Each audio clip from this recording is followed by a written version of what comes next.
Olá galera, começando em mais um vídeo no canal Na Trincheira das Ideias. Como é de praxe, primeiro eu peço que você curta o vídeo, compartilhe nas suas redes sociais e se inscreva no canal para que a gente possa chegar, né, e divulgar as nossas ideias para mais e mais pessoas.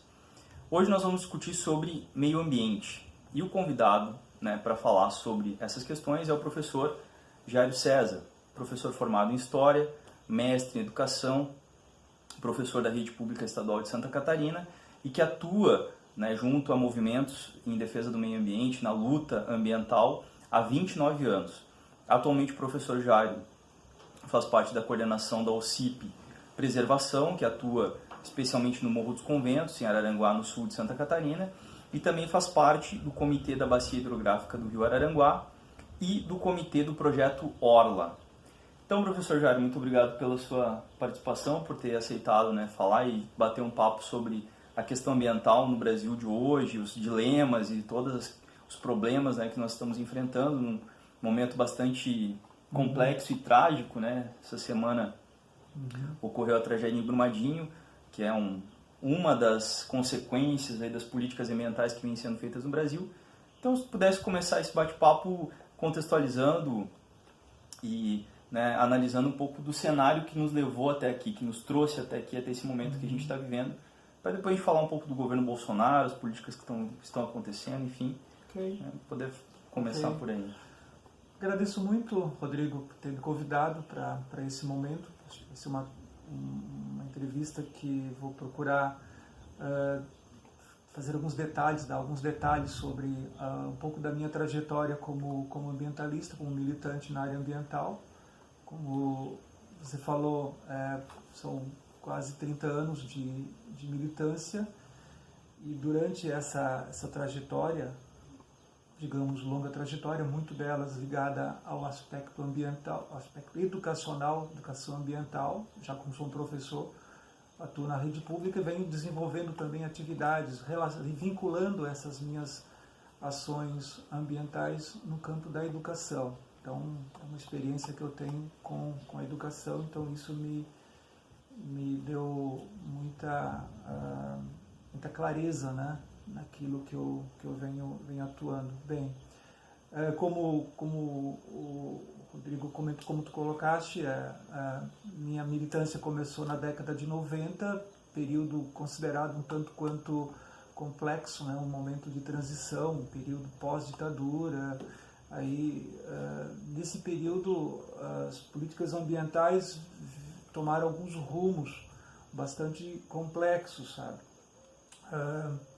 Período que os governos que entraram começaram a desenvolver, implementar alguns planos de grande impacto no campo ambiental, já que era uma política do desenvolvimento, da produção, etc. Então o aspecto ambiental começou a ser considerado, visto como um elemento importante para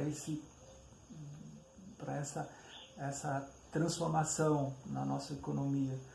Porém, final da década de 90, havia a expectativa de que esse cenário complicado, iniciado no período anterior, pudesse mudar, porque havia ali um momento diferente, que a possibilidade de um governo de esquerda, um governo voltado às questões sociais, aos interesses da sociedade, havia essa possibilidade de ser eleito, como aconteceu. A eleição em 2002, né? Lula, quando o Lula se elegeu, havia essa expectativa de que a partir do governo Lula pudesse o Brasil entrar num outro rumo, né? Dar um outro direcionamento, fato que não aconteceu. Quando tu colocas em relação a alguns acontecimentos hoje, como a tragédia em Brumadinho, como a tragédia anterior em Mariana, eu sempre venho falando, já fiz alguns escritos, que tudo isso já era anunciado, tudo que aconteceu hoje já era previsto, pelo fato de que isso tudo veio acontecendo, veio se avolumando já há muito tempo. Não é? Isso está vinculado dentro de umas políticas que foi implementada no Brasil, que vem sendo executada, que é a exploração, que é o lucro fácil, que é o uso... O descumprimento da legislação. Né? Exatamente. Claro, a questão de Brumadinho está relacionada diretamente a uma política que foi adotada no governo FHC, podemos voltar, com a privatização da Vale. Né? Quem acompanhou a época sabe o valor da venda da Vale, foi um valor assim irrisório, cerca de 5 bilhões de reais, nem chegou a esse valor. Nós sabemos hoje que essa empresa, né, que essa companhia, ela tem o valor orçado hoje em quase 300 bilhões de reais. Então, mostra claramente que esse patrimônio que era nosso foi entregue de mão beijada. Os interesses privados. Exatamente, né? Foi entregue para os acionistas que, a partir dali, vem faturando sem investimento em qualidade, em melhoria, né? Sem investimento mesmo na qualidade, né? Sim, dos serviços, na da segurança, exatamente, dentro da segurança. Nós imaginávamos que quando o governo Lula assumisse, que todas as privatizações implementadas no governo anterior fossem revistas, coisa que não aconteceu. Então isso foi, de certo modo, criou uma certa decepção e uma apreensão muito maior. Ao contrário, a partir do governo dele, outras ações, outras privatizações foram feitas, outras políticas muito mais, digamos, perigosas foram implementadas, como a lei da biossegurança, que para nós, que somos vinculados à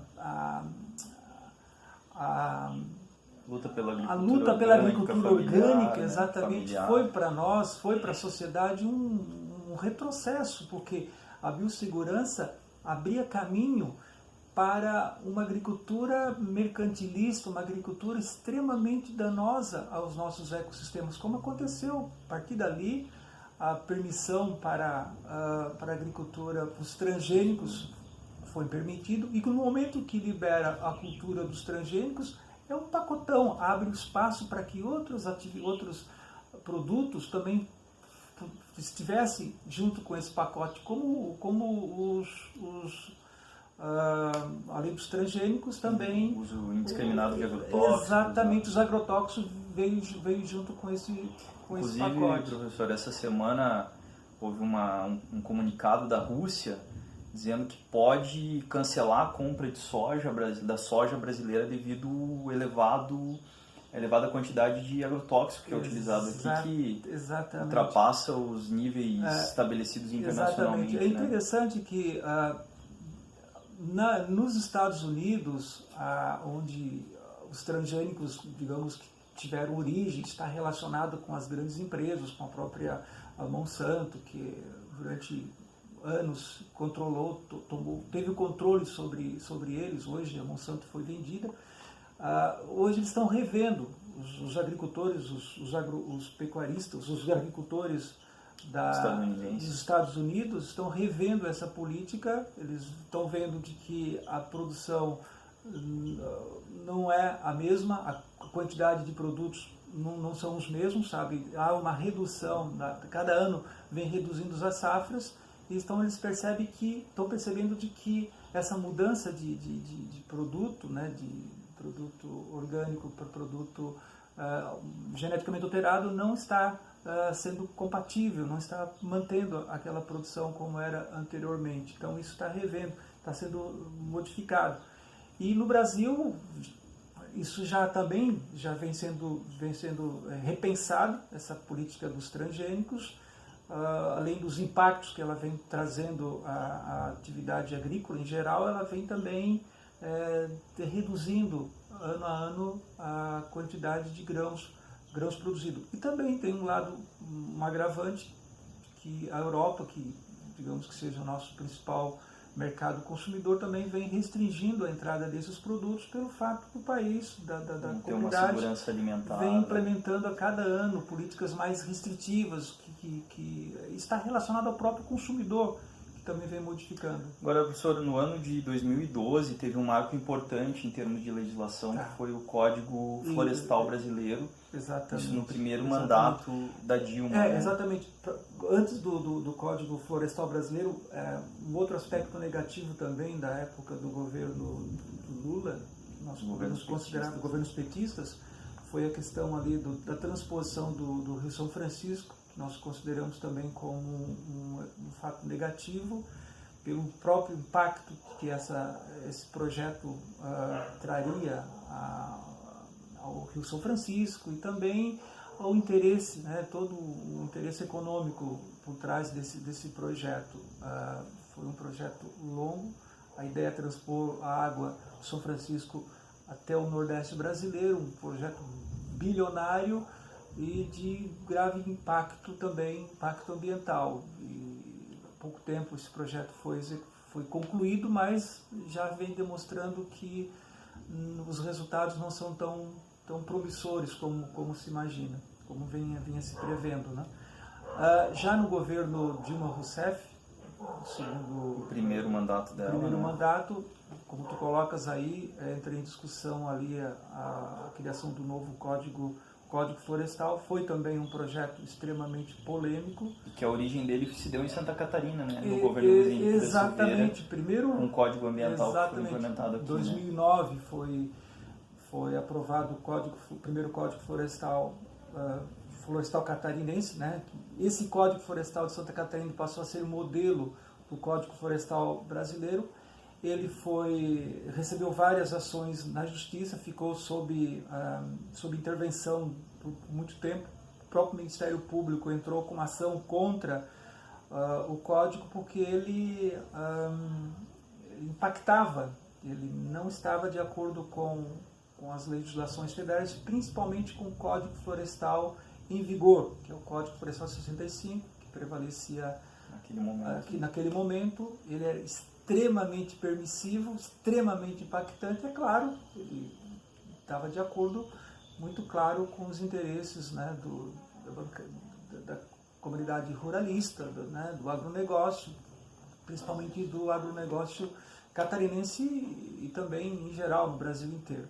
Esse Código Florestal brasileiro, catarinense, ele se tornou como modelo para o Código Florestal brasileiro, que em 2012 ele foi aprovado, extremamente polêmico e também um código extremamente permissivo, porque, na verdade, a intenção do Código Florestal foi, a intenção dele é exatamente anistiar os que tinham cometido crimes ambientais até então. Foram mais ou menos 41 ou 42 milhões de hectares de terras, de hectares, que até então os proprietários tinham sido punidos por crime ambiental, que deveriam pagar pelos crimes cometidos, e esse Código Florestal aprovado em 2012 anistiava esses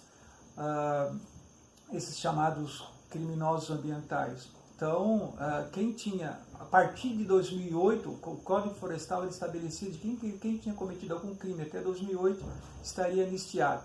E de 2008 para frente, aí sim, a legislação passaria a punir pelos crimes cometidos.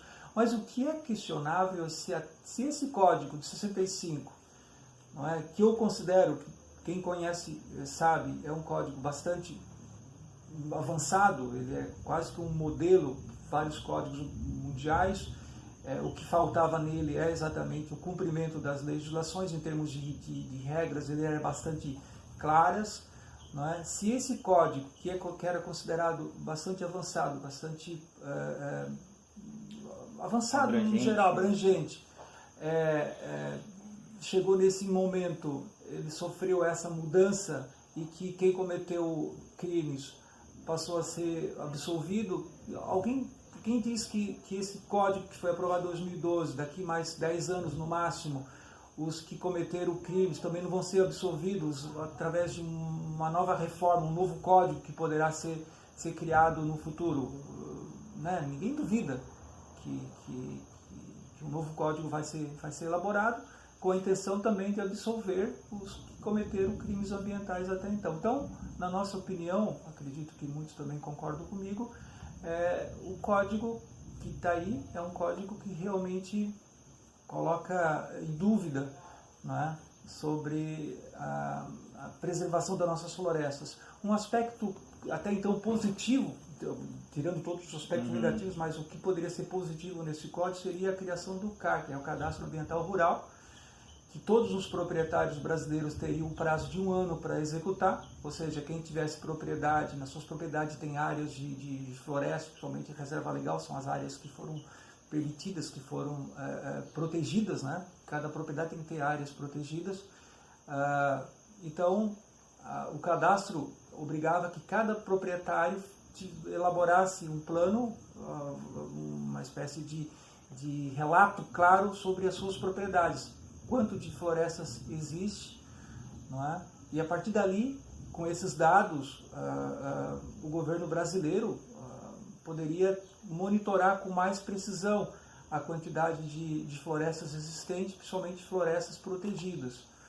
Acontece que esse cadastro os prazos foram sendo prorrogados, era 1 ano, e agora, no final do ano passado, que o cadastro foi aprovado. Outro detalhe interessante, que esse cadastro também deixa dúvidas, porque tem um deputado, atualmente ele está assumindo a pasta do Conselho Brasileiro de Florestas, que ele é um deputado de Santa Catarina, que não foi eleito no ano passado, na eleição passada, que é o Valdir Colato. Ele vai assumir. Do Oeste Catarinense. Ele, na época, como deputado, defendeu que os relatórios fossem resguardados, essas informações, que os relatórios não se tornassem públicos, que todas as informações relativas às informações sobre as áreas de florestas não fossem tornadas a público, que essas informações fossem resguardadas, né, aos seus proprietários. Então isso é um perigo. Como? Se é um documento, um relatório da realidade das florestas brasileiras, isso tem que se tornar público, para que as pessoas possam, além do governo, possam também controlar e monitorar a preservação desses espaços. Então deixa muito dúvida quanto à transparência desse. Então é uma demonstração, já que o código já tem todas as suas falhas, é um código realmente extremamente permissivo, e quando aparece um item que pode ser algo importante para resguardar esses espaços, vem alguém com essa posição de deixar, vamos resguardar essas informações para que seja exclusivo, né, os proprietários de terra. E professor, a gente já nesse contexto, né, complexo, difícil em relação às políticas ambientais do Brasil, retrocessos que a gente vem acompanhando, nós chegamos no governo Bolsonaro, né, que o Bolsonaro se caracteriza como um político que tem como inimigo os ambientalistas, né, fala isso abertamente.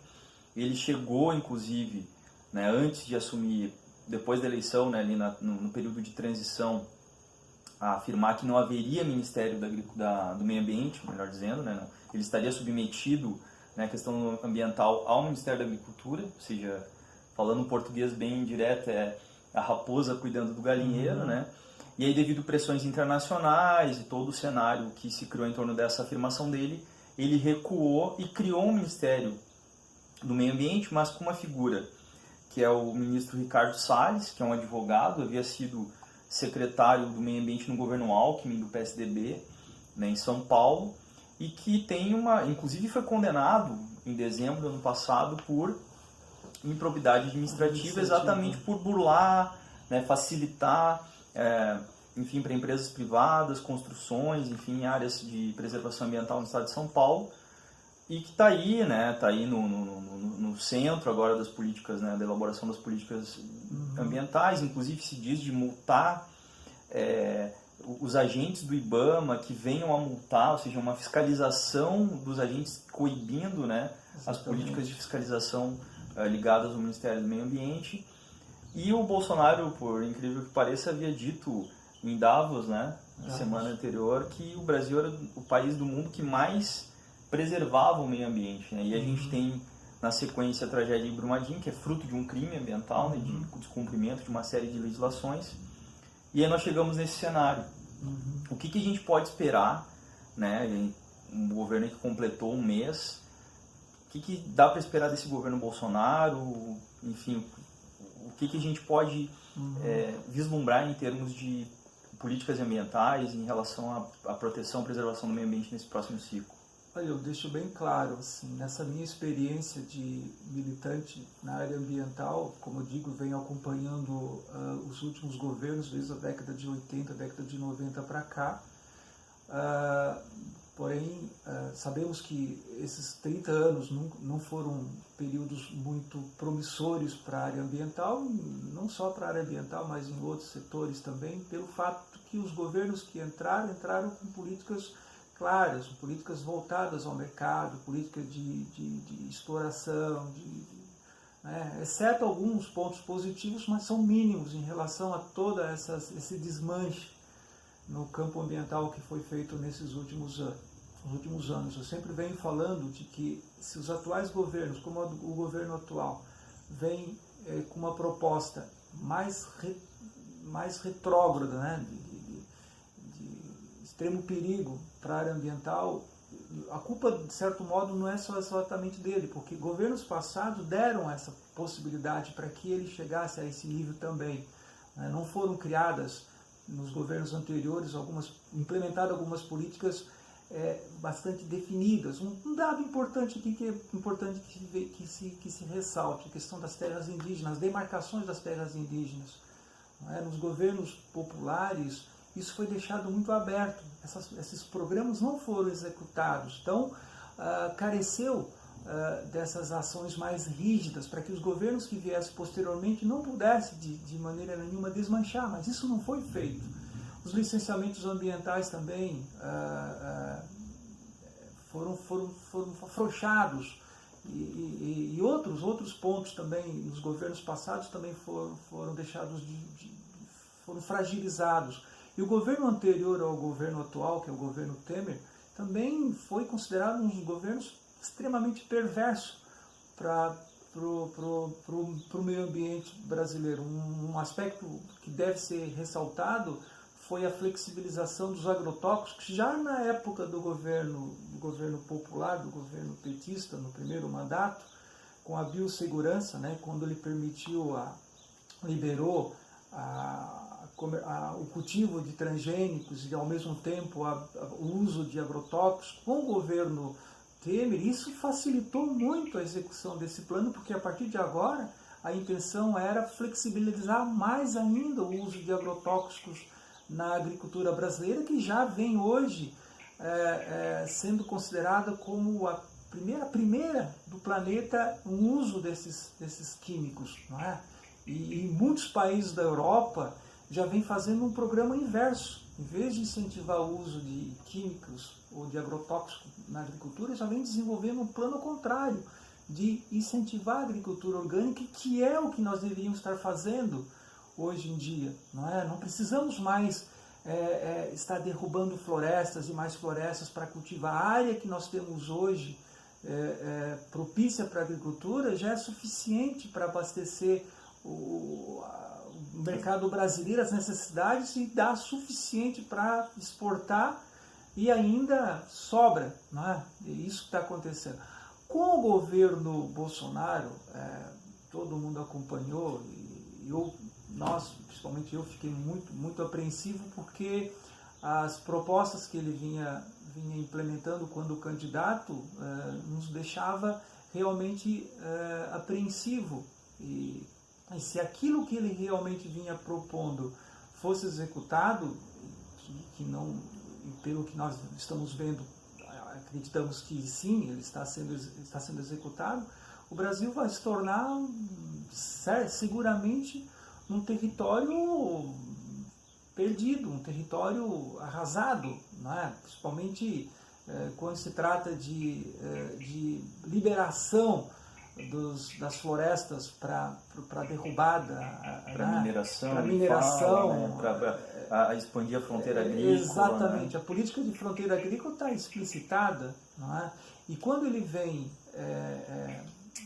a gente observamos muito bem que ele tenta de todas as maneiras criminalizar segmentos que são realmente importantes na preservação dos nossos ecossistemas, como o próprio IBAMA, como o ICMBio, a FUNAI, que são segmentos que sempre tiveram, e se hoje eles não conseguem fazer um trabalho bem feito, é claro, está relacionado com o Estado mínimo, com o processo, como o capital vem atuando na nossa estrutura, na nossa produção, na nossa economia em geral, desarticular, enfraquecer esses segmentos. E o governo atual tem essa intenção mesmo, mas isso não parte exatamente de um plano nacional, isso vem todo de um projeto maior, um projeto global. O que significa? Essa ideia é abrir o Brasil para as grandes companhias, para que elas se instalem aqui, como o segmento da mineração. É importante que esse sistema de fiscalização seja fragilizado também. Então, tirar do cenário IBAMA, tirar do cenário ICMBio, FUNAI, isso é abrir as portas pro capital. E isso é um perigo, porque aí você não tem o controle, você não consegue acompanhar, fiscalizar esse segmento que tem claramente a intenção de explorar e retirar o máximo das nossas riquezas. Mais uma vez, o exemplo está aí. O que aconteceu há pouco tempo, há poucos dias, em Minas Gerais, naquela região lá de Brumadinho, e como também em Mariana, e quem acompanhou há pouco tempo também, no ano passado, lá no Pará, aquela empresa norueguesa também, com aquele vazamento gigantesco lá dos resíduos de bauxita que contaminou toda uma região lá do Pará, principalmente na região metropolitana de Belém. É óbvio, o interessante é que essas empresas, como essas que atuam indo lá, acredito que no seu país de origem as regras ambientais são muito mais rígidas, são muito mais claras. Tipo de desastre como esse dificilmente aconteceria lá. Por que aqui acontece? Acontece porque o objetivo é lucrar. Então tem que fragilizar, tem que aproveitar esse setor fragilizado para que eles consigam ter vantagens aqui dentro. Bom, professor, então para a gente concluir a nossa conversa, é interessante a gente abordar sobre o contexto catarinense. Nós tivemos a eleição do comandante Moisés no ano passado, na onda do Bolsonaro. O Moisés se elegeu sem um programa claro para nada, muito menos para o meio ambiente. Para surpresa de todos, inclusive surpresa dele, que acredito que não esperava a eleição, assumiu em janeiro, mas ao que tudo indica segue os mesmos passos do seu líder, da sua referência, que é o Jair Bolsonaro. O Moisés ele não criou uma Secretaria do Meio Ambiente, fez uma reforma administrativa. O Instituto do Meio Ambiente vai ser comandado por um coronel da reserva, que tem uma experiência na polícia ambiental, mas que não é um nome de referência na discussão sobre o meio ambiente no Estado. E esse Instituto do Meio Ambiente, o IMA, está submetido à Secretaria de Desenvolvimento Econômico, Sustentável e Turismo, que é comandada pelo Lucas Esmeraldina, uma das figuras do bolsonarismo aqui no Estado. O que a gente pode analisar desse processo? O que está por vir aí? Olha, as expectativas não são nada positivas, seguindo a mesma lógica do governo federal, que é uma lógica de ataques, principalmente para aos segmentos que defendem, que lutam pelo meio ambiente. Acredito que Santa Catarina não vai ser diferente. A lógica que está aí é a lógica desenvolvimentista, é uma política de fragilizar ao máximo qualquer legislação, as legislações que tratam sobre o meio ambiente. Por outro lado,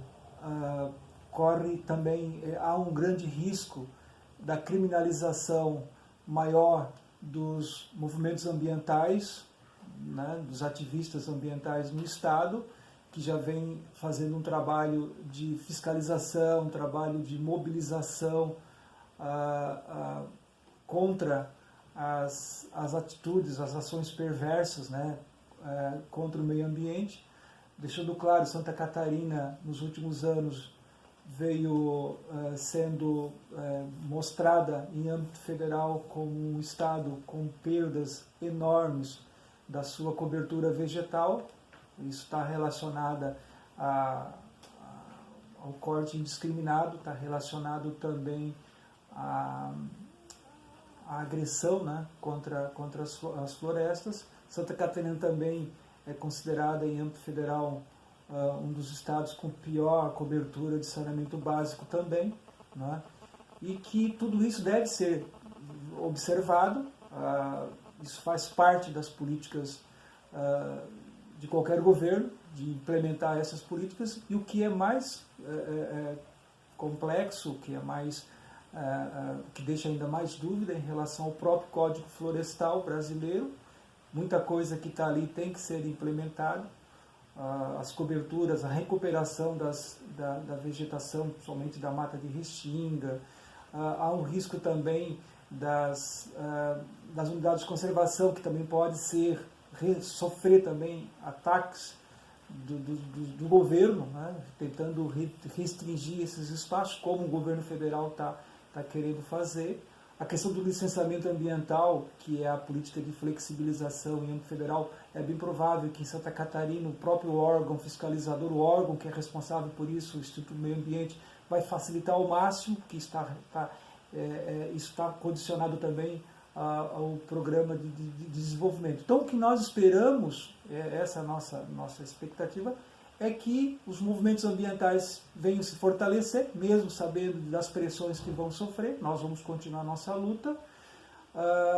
É preciso pressionar o governo, né, para que ele exerça um plano, que execute um plano, realmente um plano voltado ao meio ambiente, mas que promova um desenvolvimento, desenvolvimento verdadeiramente sustentável, que talvez não seja essa, que nós sabemos que exatamente não é essa a intenção, mas vamos continuar. Nossa luta vai continuar, nosso papel é esse, o papel de fiscalizar, o papel de estar sempre participando e sensibilizando a população de que tem que também estar ciente, né, da necessidade de manter os nossos ecossistemas preservados, porque a nossa existência depende também da preservação desses espaços que nós sabemos que são espaços bastante frágeis e que podem sofrer impactos irreversíveis.